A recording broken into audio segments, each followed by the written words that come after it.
Hola, estás en La Duda Razonable con Jorge Palafox. En esta ocasión estudiaremos cómo identificar argumentos que están dentro o están contenidos en otra clase de discursos o de géneros discursivos. Es importante recordar que los argumentos son razonamientos y por tanto pertenecen a lenguaje referencial.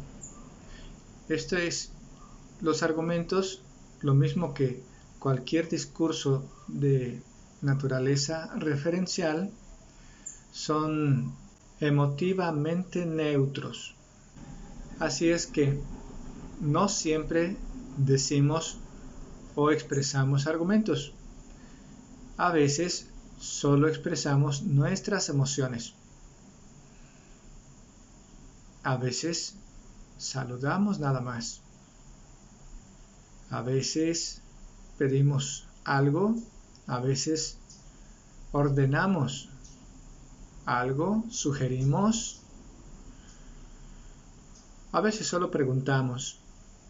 Es decir, nuestro lenguaje es tan variado y las funciones en las que lo utilizamos son tan variadas que no podemos decir que siempre estamos razonando, solo razonamos algunas veces. Por lo general, el lenguaje emotivo lo vamos a encontrar en la literatura, por lo general. En cambio, el lenguaje referencial, el que es netamente informativo, lo encontraremos en los textos periodísticos, los textos académicos como los libros de texto, los textos científicos o los textos de divulgación científica. A veces podremos encontrar argumentos insertos en textos literarios. Los argumentos o inferencias las encontraremos de manera más frecuente en los textos referenciales. La descripción es un texto o un discurso de tipo referencial. O escribimos una descripción cuando decimos cómo es una cosa, una persona o un lugar para ofrecer una imagen o una idea completa de ellos. Honorato de Balzac escribió el siguiente texto: 3 molinos colocados en 3 islas, graciosamente recortadas en medio de una pradera esmaltada de flores, y el agua del río ondulada por las piedras de moler. Un puente cubierto de hierbas y de musgo, con las barandillas inclinadas hacia el río. Más allá del puente había unas pequeñas granjas y un palomar, chozas limitadas por vallas cubiertas por enredaderas. En las puertas, gallos y gallinas. Así es Pont-Rouen, la aldea que domina una iglesia batida en el tiempo de las cruzadas. Añosos nogales y jóvenes álamos con hojas de color del oro pálido. La mirada se pierde bajo un cielo vaporoso. Es una gran descripción. Ignacio Manuel Altamirano en La Navidad en las montañas nos ofrece una descripción quizás más vívida que la que acabo de leerles. El sol se ocultaba ya. Las nieblas ascendían del profundo seno de los valles.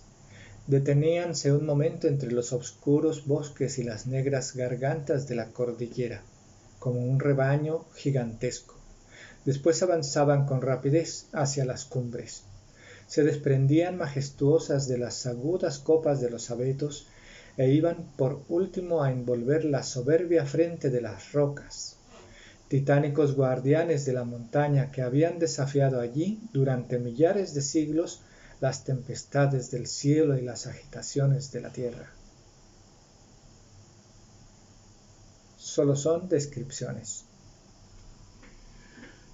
La narración, en cambio, es un relato de actos o sucesos que ocurren uno tras otro en el tiempo y que pueden ser ciertos o ficticios.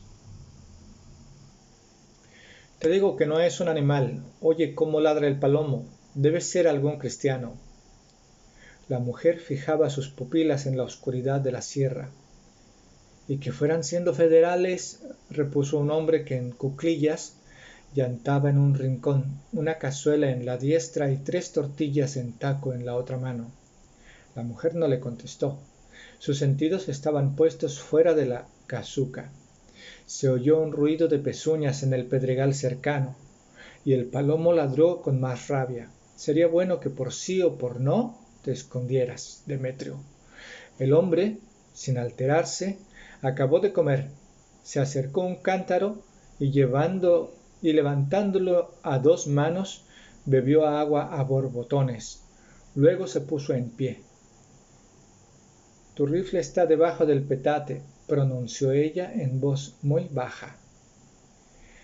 Es una grandiosa narración, el inicio de Los de Abajo, de Mariano Azuela, y enseguida nos ofrece una descripción. El cuartito se alumbraba por una mecha de cebo. En un rincón descansaban un yugo, un arado, un otate y otros aperos de labranza. Del techo pendían cuerdas sosteniendo un viejo molde de adobes que servía de cama, y sobre mantas y desteñidas hilachas dormía un niño. Demetrio ciñó la cartuchera en su cintura y levantó el fusil, alto, robusto, de faz bermeja, sin pelo de barba. Vestía camisa y calzón de manta, ancho sombrero de soyate y guaraches.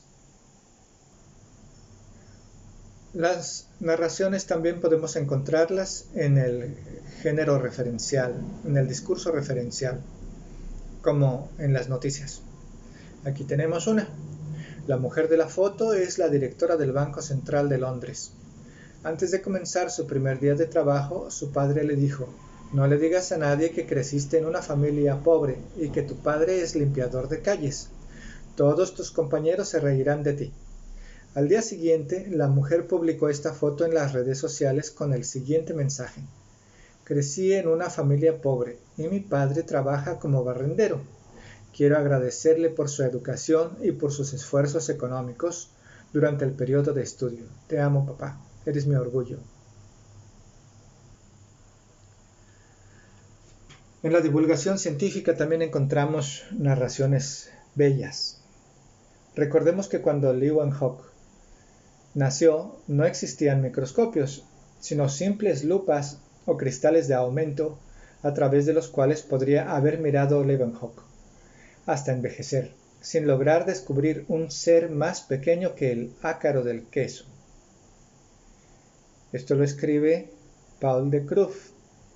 En La banda de lunares, una de las aventuras de Sherlock Holmes, Arthur Conan Doyle escribe: investigó el caso minuciosamente porque la conducta del Dr. Roylott llevaba mucho tiempo dando que hablar en el condado, pero no pudo descubrir la causa de la muerte. Mi testimonio indicaba que su puerta estaba cerrada por dentro. Las ventanas tenían postigos antiguos, con barras de hierro que se cerraban cada noche. Se examinaron cuidadosamente las paredes, comprobando que eran bien macizas por todas partes. Y lo mismo se hizo con el suelo, con idéntico resultado. La chimenea es bastante amplia, pero está enrejada con 4 gruesos barrotes. Así pues, no cabe duda de que mi hermana se encontraba sola cuando le llegó la muerte. Además, no presentaba señales de violencia. Atención aquí. Es una hermosa narración, pero contiene un argumento. Además, es un bello razonamiento, que aquí he ilustrado en color amarillo. Tiene varias premisas y una sola conclusión. La conclusión podemos identificarla, como ya sabemos, con El indicador lógico, así pues. Ese indicador que aquí señalo en color rojo nos indica que la proposición siguiente a él es la conclusión. En este caso, no cabe duda de que mi hermana se encontraba sola cuando le llegó la muerte. Esa es la conclusión. ¿Cómo se sabe? ¿Por qué dice eso? ¿Por qué dice que se encontraba sola cuando le llegó la muerte? Pues hay varias premisas. No presentaba señales de violencia. Su puerta estaba cerrada por dentro. Las ventanas tenían postigos antiguos, con barras de hierro que se cerraban cada noche. Las paredes eran bien macizas por todas partes. Lo mismo se dice del suelo, con idéntico resultado. Y la chimenea es bastante amplia, pero está enrejada con 4 gruesos barrotes.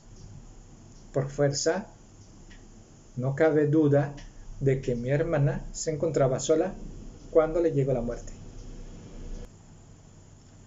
Volvamos ahora con Paul de Kruff, ahora con su historia acerca de el gran Louis Pasteur. Louis Pasteur recogió los matraces restantes y tomó el tren. Era la época de las vacaciones de verano, cuando descansaban los demás profesores. Fue a su casa natal, en las montañas del Jura, y trepó al monte Popet, en donde abrió 20 matraces. Después a Suiza, y arrostrando peligros, dejó penetrar, silbando, el aire en otros 20 matraces en las faldas del Monte Blanco, y encontró, como esperaba, que cuanto más se elevaba, menor era el número de matraces enturbiados por las colonias de microbios. «La cosa está resultando como debe ser», exclamó. «Cuanto mayor es la altura y más puro el aire, hay menos polvo y menor número, por tanto, de microbios adheridos a las partículas de éste». Aquí es una narración que contiene también un argumento. Lo he señalado en color amarillo. Podemos identificarlo por el indicador lógico que contiene. Por tanto, es un indicador de conclusión. El indicador de conclusión, por tanto, nos indica que la proposición siguiente es la conclusión. En este caso es: hay menos polvo y menor número de microbios adheridos a las partículas de éste. ¿Por qué lo dice? Pues porque a mayor altura es más puro el aire. Ahora distinguiremos los argumentos de las explicaciones. En este punto, muchas personas nos equivocamos porque confundimos una explicación con un argumento. Creemos que son lo mismo, pero no. Explicar es hacer conocer o comprender una cosa a alguien de manera clara y precisa. Aquí me permití robarme un meme de las redes sociales. Newton le pregunta: ¿me estás diciendo que la gravedad no es una fuerza de atracción? A Einstein. Y Einstein le contesta: sí, claro, y estoy harto de fingir que no. Es solo un meme. Quien lo publica, a continuación, nos ofrece una explicación. Newton descubrió que lo que hacía que una manzana cayera al suelo era lo mismo que hacía que la luna orbitara a la Tierra, así como los planetas al Sol. A esto lo llamó gravedad. Newton se lo imaginaba como una especie de magnetismo que contenía la materia, una fuerza que es atraída de un cuerpo más grande a otro más pequeño. Todo estaba bien hasta que la órbita de Mercurio no coincidía, y esa duda del por qué pasaba duró aproximadamente 300 años. Einstein descubrió que la gravedad no era una fuerza de atracción, sino que el espacio se curva con la materia, lo que hace que el Sol, al ser tan masivo respecto a nosotros, curva el espacio de tal manera que los planetas caen, relativamente hablando, al Sol. Como te das cuenta, es una explicación, no es una narración. Aquí, si fuera una narración, sería el relato de una sucesión de acontecimientos, pero aquí no habla de una sucesión de acontecimientos, está explicando. Tomaremos otra explicación que encontré en las redes sociales acerca de algunas palabras como efímero, inefable, superfluo, etéreo. Decía el filósofo austriaco Ludwig Wittgenstein que los límites de tu lenguaje son los límites de tu mundo. Quizás por ello, una riqueza en nuestro vocabulario pueda ayudarnos a apreciar todos esos matices de la vida que pueden pasar a nuestro alrededor sin que nos fijemos en ellos. Por ejemplo, el gallego contempla más de 70 vocablos para lluvia. El castellano posee la tercera mayor población alfabetizada del mundo, un 5.47% del total, siendo la tercera lengua más utilizada para la producción de información en los medios de comunicación y también la tercera lengua con más usuarios del Internet, 182 millones. Es otra explicación. No hay narración, aunque tampoco hay argumentos. ¿Cómo podemos diferenciar una explicación de un argumento? Veamos. Todo argumento lo podemos representar con la fórmula Q porque P, misma que graficamos como se muestra a continuación. Esta fórmula Q porque P nos será muy útil para identificar cualquier argumento y distinguirlo de otras expresiones que no lo son. Q porque P. Q es una proposición cualquiera, P es otra proposición cualquiera. Q aquí funge como conclusión. La conclusión porque y la P funge como la premisa. Por ejemplo, aprendo porque estudio. Q porque P. La diferencia entre los argumentos y los pasajes que no lo son radica fundamentalmente en el interés o propósito que se tenga en cada caso. Como tenemos dicho, cada argumento se puede formular con la pauta Q porque P. En cambio, si decimos que ocurrió Q porque ocurrió P, pero Q puede ocurrir aunque P no ocurra, no se trata de un argumento, sino de una explicación. Lo mismo si decimos que Q es verdadera porque P es verdadera, pero Q puede ser verdadera aunque P no lo sea, estaremos frente a una explicación. Por ejemplo, llegué tarde porque no pasó el camión. Esta expresión tiene la misma forma Q porque P. Q porque P. Llegué tarde porque no pasó el camión. Pero no es un argumento. Tiene la misma forma, pero no es un argumento. En un argumento la conclusión Q ocurre o es verdadera porque ocurre P, o P es verdadera. En cambio, en este ejemplo, la conclusión Q, llegué tarde, ocurre o es verdadera aunque P no ocurra o sea falsa. Lo mismo en los siguientes ejemplos. Me casé con ella porque la amo. Decidí ser candidato a la presidencia municipal porque me gusta procurar la justicia y defender a los débiles. Q porque P. Vengo a la escuela porque me mandan mis papás. Hago ejercicio porque me hace sentir bien.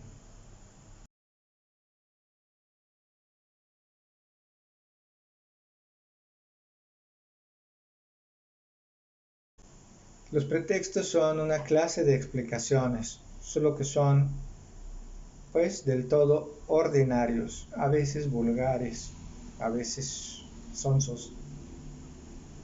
Los pretextos son explicaciones. Cuando vemos, escuchamos un pretexto, no estamos frente a un argumento, estamos frente a una explicación. No te pagué porque no me pagaron a mí mis deudores. Reprobé porque estaba muy difícil el examen. Q porque P. Reprobé porque estaba muy difícil el examen. Tiene la forma de un argumento, pero no es un argumento, es un pretexto. Y un pretexto es una explicación.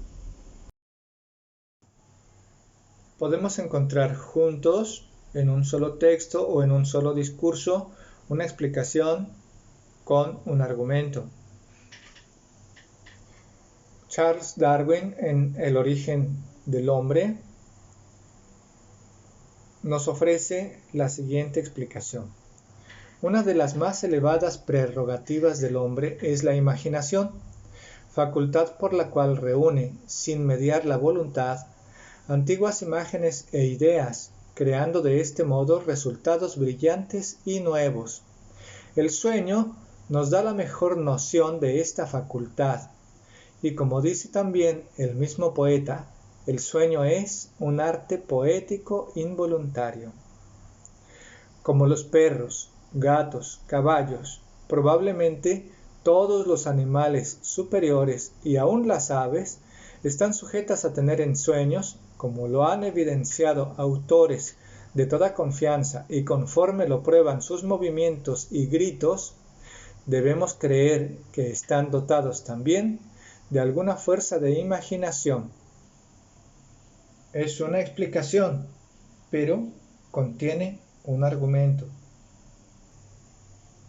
El argumento lo he iluminado aquí de color amarillo. En color rojo he identificado el nexo lógico. Es un nexo de conclusión, indicador de conclusión. Debemos creer que están dotados también de alguna fuerza de imaginación. Esa es la conclusión. ¿Por qué decimos que están dotados de alguna fuerza de imaginación? Pues porque todos los animales superiores, aquí menciona cuáles, tienen ensueños, como lo han evidenciado autores de toda confianza. El gran divulgador científico Carl Sagan nos dice, por ejemplo, un niño pregunta, «Mami, ¿por qué el césped es verde?» Y muy a menudo le responden, «No hagas preguntas tontas». Y en realidad es muy buena pregunta. O ¿por qué el cielo es azul? En ambos casos va a los fundamentos. En un caso de biología y en el otro de física. Sería mejor decirle al niño, es una buena pregunta, no sé la respuesta, podemos averiguarlo. O, nadie sabe, tal vez seas tú quien lo descubra. Creo que, al ser desanimados de hacer esas preguntas, aprenden que hay algo malo en usar la mente. Es una explicación, muy hermosa explicación, por cierto, y contiene también un argumento. El argumento lo he identificado de color amarillo. Al ser desanimados de hacer preguntas, los niños aprenden que hay algo malo en usar la mente. Aquí tenemos otro artículo de divulgación científica que apareció en la revista ¿Cómo ves? La emoción de descubrir, escrito por Lawrence Krummenacher. Los púlsares son uno de los posibles destinos finales de las estrellas de gran masa que se quedan sin combustible. Estos objetos giran extremadamente rápido al tiempo que emiten haces de ondas de radio parecidos al haz de luz giratorio de un faro, que se detectan como señales pulsantes. Entre los nuevos pulsares que encontró Russell Hulse, había uno que giraba a la prodigiosa velocidad de una revolución cada 59 milisegundos. Fue muy emocionante porque en esa época era el segundo pulsar más rápido que se conocía, pero no supe de inmediato con qué me había topado. Es una explicación, no hay argumento. Aquí aparece el término ¿por qué?, pero no es de un argumento.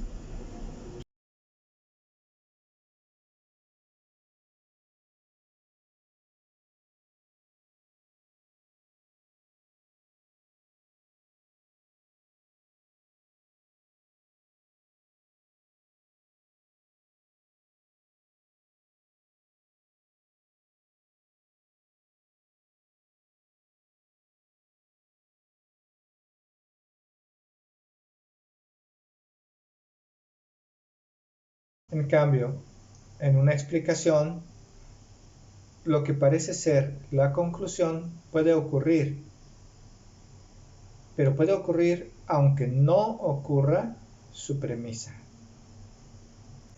Martín Bonfil, en la misma revista Como ves, en un artículo titulado Coronavirus, Evolución en Acción, nos obsequia la siguiente explicación. El SARS-CoV-2 contiene en su genoma de ARN, ácido ribonucleico, unas 30.000 letras. Cada vez que se reproduce, esas 30.000 letras tienen que copiarse fielmente. Si ocurren errores en la copia a los que llamamos mutaciones, el virus puede cambiar. La inmensa mayoría de las veces, las mutaciones dañan al virus, haciéndolo menos eficiente o incapacitándolo por completo. Pero, en unos pocos casos, la mutación puede hacer que el virus pueda, por ejemplo, unirse con más afinidad a la molécula en la superficie de nuestras células, que usa como entrada para infectarlas o ser menos fácilmente reconocido por los anticuerpos que nuestro organismo genera para combatir la infección. Esto fue una explicación.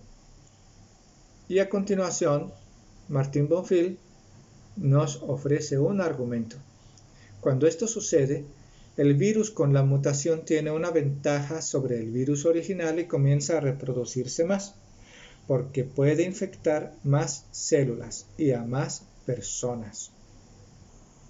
En este ejemplo, este argumento también tiene la forma Q porque P.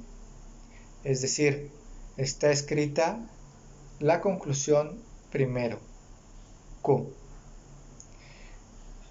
Y la premisa está escrita al final y después del indicador lógico por qué. La premisa es P.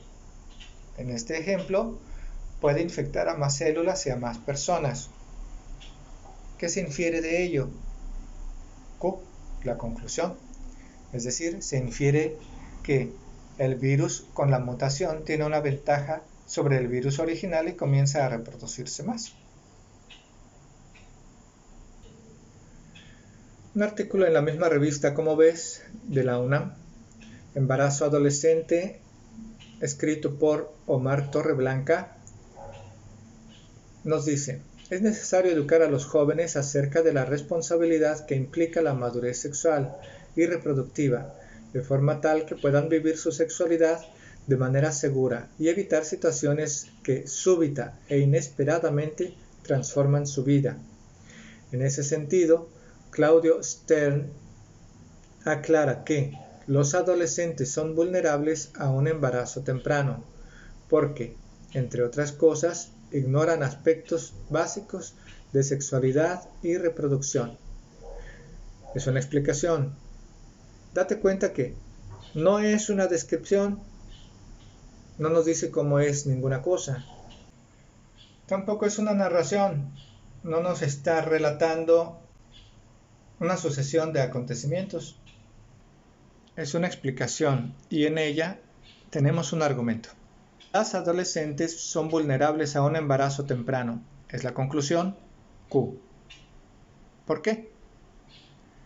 Entre otras cosas, porque ignoran aspectos básicos de sexualidad y reproducción. Es la premisa P. Pues bien, espero que esta clase te haya sido útil y haya quedado clara la diferencia entre los argumentos y otros géneros discursivos. Pásala chido.